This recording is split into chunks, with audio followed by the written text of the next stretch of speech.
Subscribe कीजिए education planet YouTube channel को और बेल आइकन को दबाइए लेटेस्ट एजुकेशन और टेक वीडियोस सबसे पहले देखने के लिए।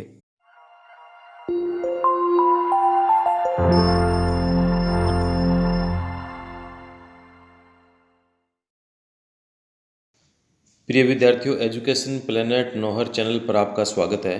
और आज का हमारा पाठ है कक्षा 5 पर्यावरण, पाठ 8 जीव जंतुओं की निराली दुनिया। हम इस पाठ में जानेंगे कि हमारे आसपास अनेक प्रकार के जीव जंतु पाए जाते हैं और इन सभी की अपनी अपनी विशेषताएं होती है। जैसे चमगादड़ रात में प्रतिध्वनि के सहारे उड़ता है।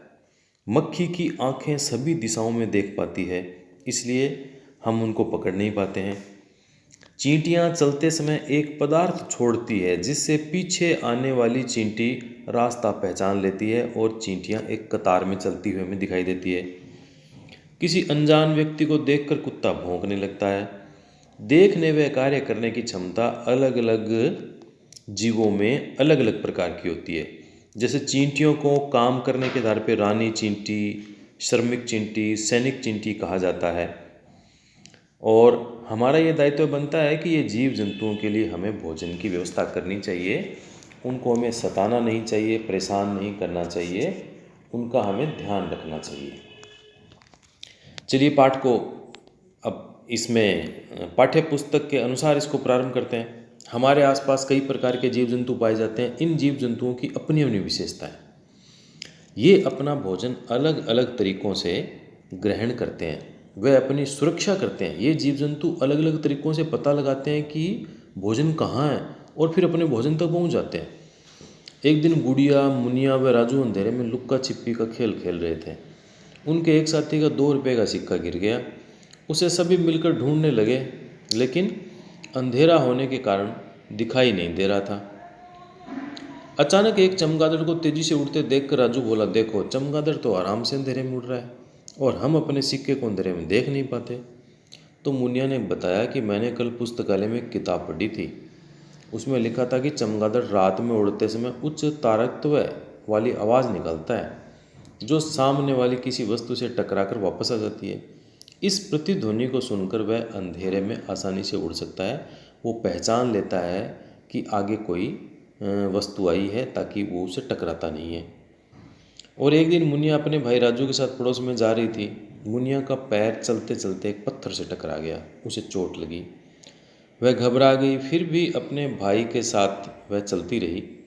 तब भी पड़ोसी के दरवाजे पर एक कुत्ता चैन से बंधा हुआ था। वह उसे देखकर जोर जोर से भौंकने लगा। तो राजू ने बताया, कुत्ते अनजान व्यक्तियों को देखकर भौंकते हैं और अंदर नहीं आने देते। उनकी सूंघने की शक्ति बहुत ही तेज होती है। तो देखिए, अभी इसमें जो चित्र दिखाया गया है, इसमें ये कुत्ता है और ये कुत्ता भौंक रहा है। कुत्ते की जो बोलने की आवाज़ होती है उसको भौंकना कहते हैं। और ये चमगादड़ है। चमगादड़ आजकल वैसे भी बहुत प्रसिद्ध है, क्योंकि जो कोरोना रोग का जो प्रारंभ हुआ था तो कहा जाता है कि चमगादड़ के से ही इसका जो वायरस है वो प्रारंभ हुआ था। तो ये चमगादड़ और ये कुत्ता दोनों की अलग अलग विशेषताएं हैं। अब कुछ बातों का आपको उत्तर देना है।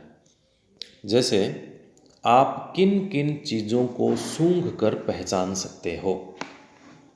आपको थोड़ा सा सोचना है कि आप अपने दैनिक जीवन में कौन कौन सी ऐसी चीज़ें आती है जो आपकी आंखें यदि बंद है, आपकी आंखों पे पट्टी बांध दी जाए तो आप सूंघ कर उनको पहचान लेंगे।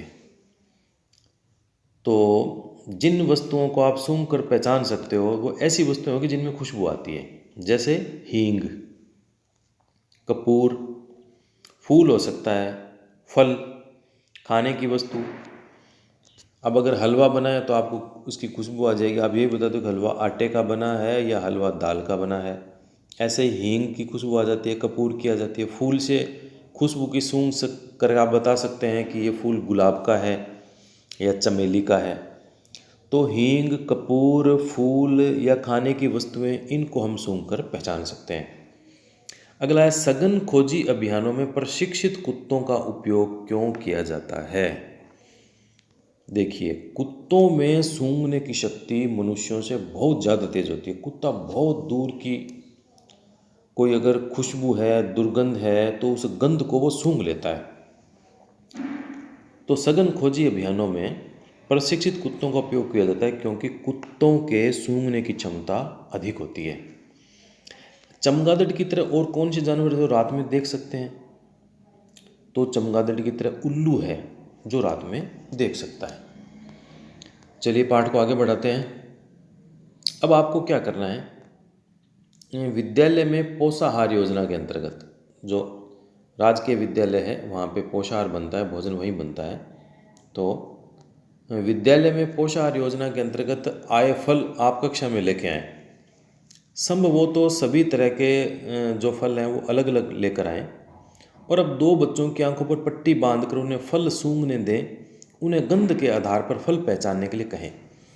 यही काम अलग अलग फूल लेकर करें। कुछ वस्तुएं जैसे साबुन, चीनी, नमक, पेन, पेंसिल आदि को छूकर पहचानने के लिए कहें।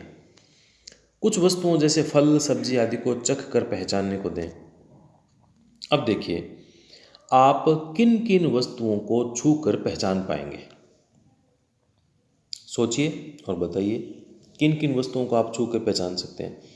आपके सामने साबुन पड़ा है तो आप ऐसे, आंखें आपकी बंद की हुई है या आंखों पे पट्टी बांधी हुई है, तो आप छू कर पहचान सकते हैं कि ये साबुन है। ऐसे चीनी को आप छू कर पहचान लेंगे, पेन को पहचान लेंगे, पेंसिल को भी छू कर आप पहचान सकते हैं। तो साबुन, चीनी, पेन, पेंसिल, इनको आप छू कर पहचान लेंगे। फिर आगे, किन किन वस्तुओं को चख कर पहचान पाओगे आप? तो सेब, केला, टमाटर, इनको आप चख कर पहचान सकते हैं। और किन किन वस्तुओं को आप सूंघ कर पहचान पाओगे? तो अमरूद, गेंदे का फूल है, इनमें खुशबू आती है, उनको आप सूंघ कर पहचान सकते हैं। यदि खाना खराब हो जाता है तो उसकी पहचान कैसे करते हैं? खराब खाने की पहचान सूंघ कर होती है। उसको जब हम सूंघे तो उसमें से जो उसकी गंध है वो दुर्गंध में बदल जाती है। कुछ विशेष प्रकार की गंध आती है अलग से, जिससे हमें पहचान हो जाती है कि ये खाना या भोजन ये खराब हो गया है। कौन कितनी दूर तक देख सकता है? एक कागज़ पर कुछ नाम लिखिए, उसे दीवार पर टांग कर देखते हुए दूर तक जाएं और देखें कि आप कितनी दूरी तक साफ देख सकते हैं।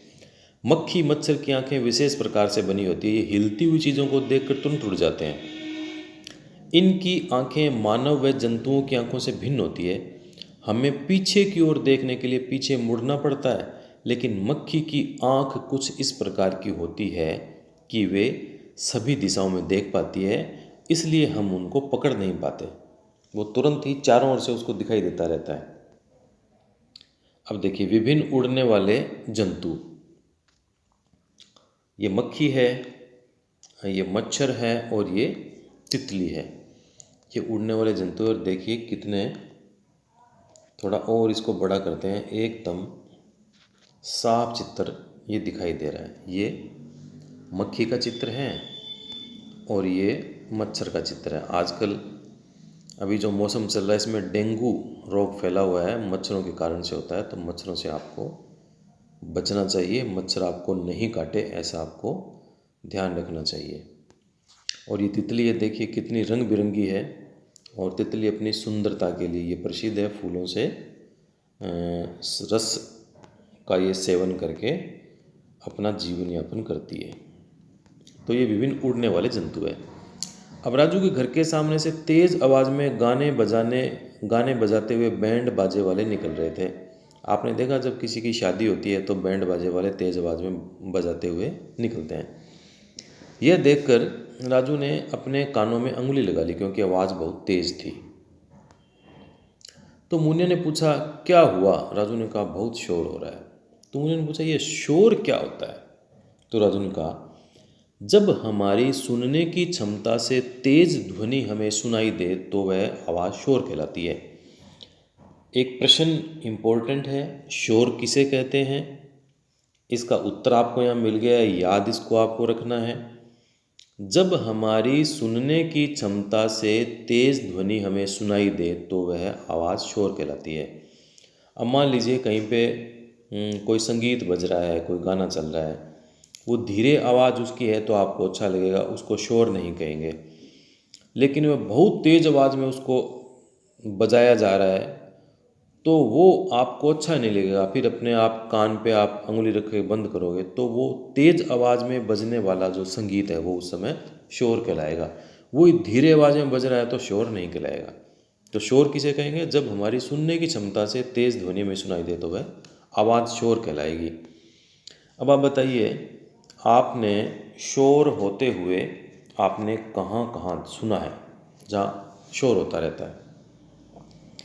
तो शादियों में, बस स्टैंड पर, रेलवे स्टेशन पर, यहाँ पे शोर होता रहता है। शोर से हमें क्या क्या परेशानी होती है? शोर से हमें बातचीत करने में बाधा आती है। यदि हम कहीं बात कर रहे हैं, कहीं विवाह में हम बात कर रहे हैं, तेज़ आवाज़ में संगीत बज रहा है तो हमारी बातचीत सुनेगी नहीं। तो शोर से हमें बातचीत में बाधा आती है, तनाव उत्पन्न हो जाता है, हमारा स्वास्थ्य खराब हो जाता है और हमारे बहरे होने की संभावना बढ़ जाती है। तेज शोर में यदि कोई लंबे समय तक रहता है तो उसकी सुनने की क्षमता कम हो जाती है या बिल्कुल ही समाप्त हो जाती है। और जिसको बिल्कुल नहीं सुनता उसको कहते हैं बहरा। हमें शोर क्यों नहीं करना चाहिए? शोर करने से ध्वनि का प्रदूषण होता है, इसलिए हमें शोर नहीं करना चाहिए। अब आपने देखा कि कुत्ता हल्की सी आहट पर चौकन्ना हो जाता है। अलग अलग प्रकार के जीवों में सुनने की क्षमता अलग अलग होती है। अब आप बताइए, आप किन किन लोगों के कदमों की आवाज़ पहचान सकते हो? किन किन लोगों के? आप जिनसे परिचित हैं, जो आपसे बार बार मिलते रहते हैं, उनके कदमों की आवाज़ आप पहचान सकते हैं। जैसे आप अपनी माँ की, पिताजी, बहन, भाई, आपको मिलने वाले अध्यापक या कोई मित्र है जो आपसे बार बार मिलता रहता है तो उनके कदमों की आवाज़ आप पहचान सकते हो। विभिन्न प्रकार के जंतु आप देखते हो, किसी किसी मौसम में ये दिखाई भी नहीं देते। तो कॉपी में आप तालिका बनाकर भरिए कि ये किस मौसम में ज़्यादा दिखाई देते हैं। तो चलिए, ये इसमें नाम लिखे हुए हैं और हम इसमें भरते हैं। देखिए, सबसे पहले छिपकली। तो छिपकली किस मौसम में दिखाई देती है? तो छिपकली आपको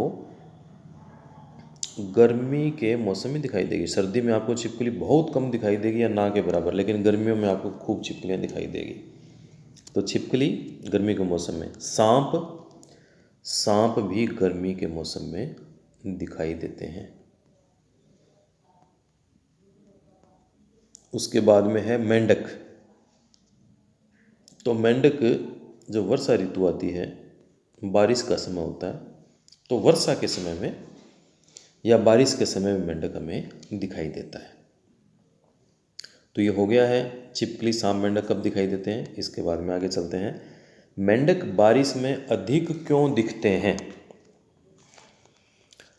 मेंढक बारिश के मौसम में ज़्यादा दिखते हैं क्योंकि मेंढक पानी में अंडे देते हैं, इसलिए बारिश के मौसम में हमें ज़्यादा दिखाई देते हैं। मच्छर अधिक सर्दी में कम क्यों दिखते हैं? क्योंकि मच्छर अधिक सर्दी में अधिकांश तो मर जाते हैं या कुछ दराजों में या कहीं पीछे जाकर कहीं छिप जाते हैं, वो निकलते नहीं हैं, इसलिए हमें सर्दी में कम दिखाई देते हैं। अधिकांश तेज़ सर्दी में मर जाते हैं। अब मुनिया पूछ रही है, राजू भैया क्या मैं मछली की तरह पानी में रह सकती हूँ और चिड़िया की तरह उड़ सकती हूँ? राजू ने कहा, मुनिया सभी जीव जंतुओं की अपनी अपनी विशेषताएं होती है। मनुष्य, पक्षी, कीड़े मकोड़े, ये सब एक दूसरे से भिन्न होते हैं। हम स्थलीय जीव हैं, ज़मीन पर रहने वाले जीव हैं, हम पानी में नहीं रह सकते। जो जीव ज़मीन पर रहने वाले होते हैं उन्हें स्थलीय जीव कहते हैं, पानी में रहने वाले को जलीय जीव कहते हैं। और कई जीव ऐसे भी होते हैं जो पानी में भी रह सकते हैं और ज़मीन में, दोनों में, ज़मीन और पानी पर रह सकते हैं। अब बात करते हैं हम चींटियों की। चींटियाँ आपने देखी है, बहुत ही मेहनती जीव होता है चींटी। अब मुनिया के घर के एक कोने में चींटियों का घर बना हुआ है, उसको बिल भी कहते हैं।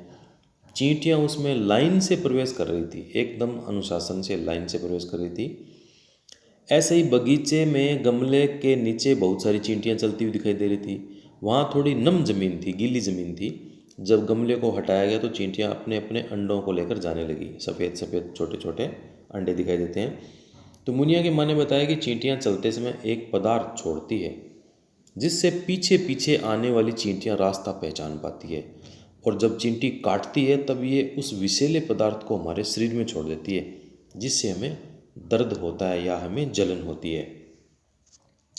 चींटियाँ झुंड में रहती है, इनकी अपनी दुनिया होती है। चींटियाँ मिट्टी के अंदर, पेड़ के तनों में, घरों के अंदर सुरक्षित स्थान पर अपना घर बनाकर रहती है।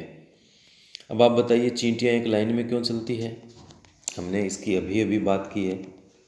तो चींटियाँ चलते समय एक पदार्थ छोड़ती है जिससे पीछे आने वाली चींटियाँ रास्ता पहचान जाती है, अतः उनकी एक लाइन बन जाती है। मुनिया व राजू को माँ ने कहा कि देखो, चींटियाँ मिलजुल कर घर के कार्य करती है, तुम भी काम को मिल बांट कर किया करो। चींटियों को काम करने के आधार पर रानी चींटी, श्रमिक चींटी, सैनिक चींटी कहा जाता है। चींटियों से बचाव के लिए नमक या नमक के पानी का छिड़काव किया जाता है। कई स्थान पर हल्दी का भी छिड़काव करते हैं, हल्दी भी डाल देने से चींटियाँ नहीं आती। आजकल चींटियों से बचने के लिए कीटनाशक का उपयोग भी होने लगा है। इससे हमें नुकसान होता है। चींटियाँ तो उससे मरती है, दूर चली जाती है, लेकिन हमें उसका नुकसान भी होता है। इसलिए नमक का पानी है, नमक है, हल्दी है, इसका उपयोग करके हमें चींटियों को दूर हम भगा सकते हैं। अब देखिए, चींटियों के रानी चींटी, श्रमिक चींटी, सैनिक चींटी 3 प्रकार होते हैं। इनके अलग अलग कार्य होते हैं। जैसे अंडे देने का जो काम है वो है रानी चींटी का, और अंडों की देखभाल करने का काम है श्रमिक चींटी का। अंडों की रक्षा करना, घर की सुरक्षा करना, ये सैनिक चींटी का काम है। आपके आसपास किन किन जगहों पर चींटियों के घर अधिक संख्या में हैं, और भोजन को चींटियों से बचाने के लिए हमें क्या करना चाहिए? तो हमारे घर के आसपास या आपके घर के आसपास जिन जगहों पर चींटियों का घर अधिक संख्या में, वो होता है घरों की नींव में, पेड़ों के नीचे, मैदान में, छोटी घास में, और पेड़ पौधों में जहाँ कहीं गीली मिट्टी है वहाँ पे चींटियों के घर अधिक संख्या में पाए जाते हैं। तो हम कह सकते हैं घर की नींव में, पेड़ के नीचे, मैदान में, घास में, गीली मिट्टी में चींटियों के घर ज़्यादा संख्या में पाए जाते हैं। भोजन को चींटियों से बचाने के लिए कौन कौन से उपाय करते हैं? भोजन को चींटियों से बचाने के लिए या तो उसको डिब्बे में रख कर उसको बंद कर दीजिए। यदि भोजन को हम अच्छी तरह से ढक कर रख दें, जहाँ चींटी के प्रवेश करने का मार्ग नहीं हो, तो भोजन चींटियों से बच जाएगा। या हम उसको फ्रिज में रख दें। तो इस प्रकार से हम भोजन को बचा सकते हैं। और यदि खुला रखना है और चींटियों से भी बचाना है तो किसी चौड़े बर्तन में पानी रखकर उसमें भी किसी दूसरे बर्तन में भोजन को रख के रख देते हैं, तो चींटियाँ पानी को पार करके भी वहाँ जा नहीं पाती। इस तरीके से भी हम भोजन को चींटियों से बचा सकते हैं। मुनिया अपनी माँ को बता रही थी कि पड़ोस में रहने वाली दादी अम्मा बगीचे में चींटियों के घरों में आटे का कसार डालती है। आटा डालती है वो, और कसार जब आटे को सेक लेते हैं, आटे की सिकाई कर लेते हैं सूखे आटे की, उसमें चीनी मिला लेते हैं तो वो कसार बन जाता है। वैसा क्यों करती है? माँ ने बताया कि कई लोग चींटियों को घी, चीनी, आटा मिलाकर डालते हैं। वे चींटियों को भोजन देने का काम कर रहे हैं। उन्हें लगता है कि जीवों के लिए भोजन की व्यवस्था करनी चाहिए। ये एक बहुत अच्छी बात है, क्योंकि हम तो भारत के निवासी हैं, तो यहाँ तो सर्वे भवन्तु सुखिनः सर्वे सन्तु निरामया, सभी लोगों के मंगल की कामना करते हैं और सभी लोगों के भोजन की व्यवस्था करते हैं। सब लोग सुखी रहें, कोई भूखा नहीं रहे, ये हमारी संस्कृति है। तो इसी को आधार मानते हुए हमें जीवों के लिए भोजन की व्यवस्था करनी चाहिए। घरों में कुत्ते के लिए रोटी बनाई जाती है, गाय के लिए रोटी बनाई जाती है, कोई मांगने के लिए आ जाता है तो उसको भी हम रोटी दे देते हैं। चींटियों के लिए, कबूतरों के लिए दाना है, इस सब की व्यवस्था हमारी संस्कृति में की हुई है और इसके अनुसार हमें करना भी चाहिए। अब आप बताइए, घी चीनी मिला आटा लेकर चींटियाँ कीड़ी नगर को खिलाया जाता है। कीड़ी नगर उसको कहते हैं जहाँ पे बहुत सारे चींटियों के बिल होते हैं, खूब चींटियों के बिल होते हैं और वहाँ खूब सारी चींटियाँ होती है, उसको कहा जाता है कीड़ी नगर। इसी तरह और किन किन जीवों के खाने की व्यवस्था लोगों द्वारा करते हुए आपने देखा है? तो जिस प्रकार से चींटियों के खाने की व्यवस्था करते हैं उसी प्रकार से लोग मछली के लिए खाने की व्यवस्था करते हैं। जहाँ मछलियाँ तालाब में होती है वहाँ आटा लेकर जाते हैं और आटा डालते हैं। कछुओं के खाने की भी व्यवस्था लोगों द्वारा की जाती है। कुत्तों के लिए, गाय के लिए, इनको भी लोग खाने की व्यवस्था इनकी करते हैं। तो मुख्य रूप से चींटियों की करते हैं और इसी के साथ में मछली, कछुआ, कुत्ता, इसके लिए भी खाने की व्यवस्था लोग करते हैं। चलिए, जीव जंतुओं की सूंघने, देखने, सुनने आदि क्षमताएं अलग अलग होती है, हमने इस पाठ में सीखा। चमगादड़ रात्रि में प्रतिध्वनि के सहारे उड़ता है। हमें मिलजुल कर कार्य करना चाहिए, चींटियों से हमें ये बात सीखनी चाहिए।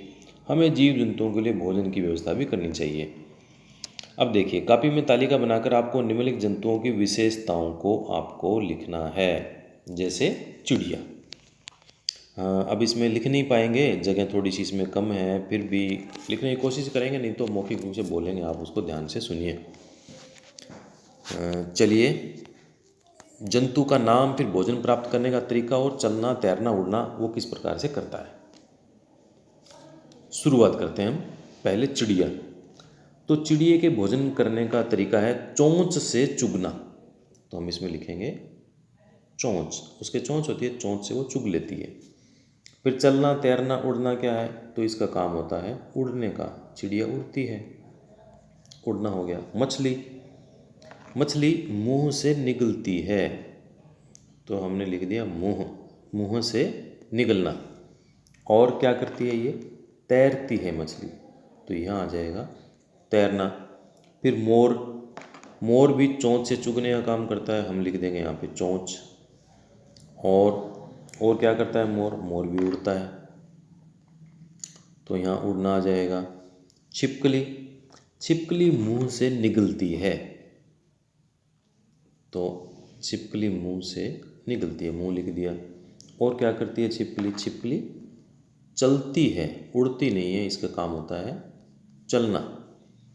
तितली, तितली मुंह से चूसती है, छिपकली निगलती है, ये मुंह से चूसती है उसको। और चलती कैसे है, चलने का काम इसका उड़ने का होता है। इसके बाद में है मच्छर, मच्छर सूंड से चूसना, इसके आगे एक डंक के रूप में बना रहता है, वहाँ से ये चूसता है, तो इसको हम लिखेंगे सूंड, एक डंक के रूप में होता है, वहाँ से इसे चूसने का काम होता है। और क्या मतलब, ये भी उड़ता है। फिर कुत्ता, कुत्ता मुंह से चबाता है, हमारी तरफ उसके दांत होते हैं, तो ये इसमें आ जाएगा मुंह, मुंह से ये चबाएगा और चलने का काम करता है। तो इसको एक बार फिर से बोलता हूँ, चिड़िया ये चोंच से चुगेगी और उड़ेगी। मछली मुंह से निगलना, तैरना। मोर चोंच से चुगना, उड़ना। छिपकली मुंह से निगलना, चलना। तितली मुंह से चूसना, उड़ना। मच्छर सूंड से चूसना, उड़ना। और कुत्ता मुंह से खाना यानी चबाना और चलना। तो हम भी आगे चलते हैं। नीचे कुछ चित्र दिए हुए हैं, उन्हें पहचान कर इनकी एक एक विशेषता अपनी कॉपी में आपको लिखना है। चलो देखिए, इसमें खरगोश, सबसे पहले खरगोश इसमें दिया हुआ है ऊपर, तो ये तो हो गया खरगोश। आपको पहचानना भी है और साथ में उनकी एक एक विशेषता भी लिखनी है। तो ये तो है खरगोश, आप जानते हैं खरगोश बड़ा सुंदर सा प्यारा सा जानवर होता है खरगोश। तो खरगोश की विशेषता है कि यह ज़मीन पर चलता है, ठीक है। इसके बाद में हाथी, ये हाथी है, ये भी ज़मीन पर चलता है, ये इसकी विशेषता है, सूंड इसकी लंबी होती है। और इसके बाद में है ये तोता, तोता की आवाज़ बहुत तेज़ होती है, विशेष प्रकार की, सुंदर आकर्षक रंग होता है और यह उड़ता है, तो इसका काम है उड़ने का। फिर अंत में ये मछली है, तो मछली पानी में तैरती है, ये मछली है और इसका काम है पानी में तैरने का। अब चमगादड़ रात्रि में किसी वस्तु से बिना टकराए कैसे उड़ जाता है? ये पाठ के प्रारंभ में बात आई थी। चमगादड़ रात में उड़ते समय उच्च तारत्व वाली आवाज़ निकालता है, विशेष प्रकार की आवाज़ निकालता है जो सामने की वस्तु से टकराकर वापस आती है। इस प्रतिध्वनि को सुनकर वह अंधेरे में आसानी से उड़ सकता है। उसे पता लग जाता है कि आगे कौन कोई वस्तु है, वो आवाज़ टकरा के आती है। आवाज़ नहीं टकराती तो वो मानता है खाली जगह है, उड़ जाता है वो, और टकराएगी तो फिर अब उसके हिसाब से अपनी वो दिशा बदल देता है। तो अजब गजब है जीवों की दुनिया, विशाल हाथी और नन्ही है चींटियाँ। तो जीवों की दुनिया अलग है। यहाँ पे चींटी जैसा छोटा जीव भी पाया जाता है और हाथी जैसा विशाल जीव पाया जाता है। सबकी अलग अलग विशेषता होती है।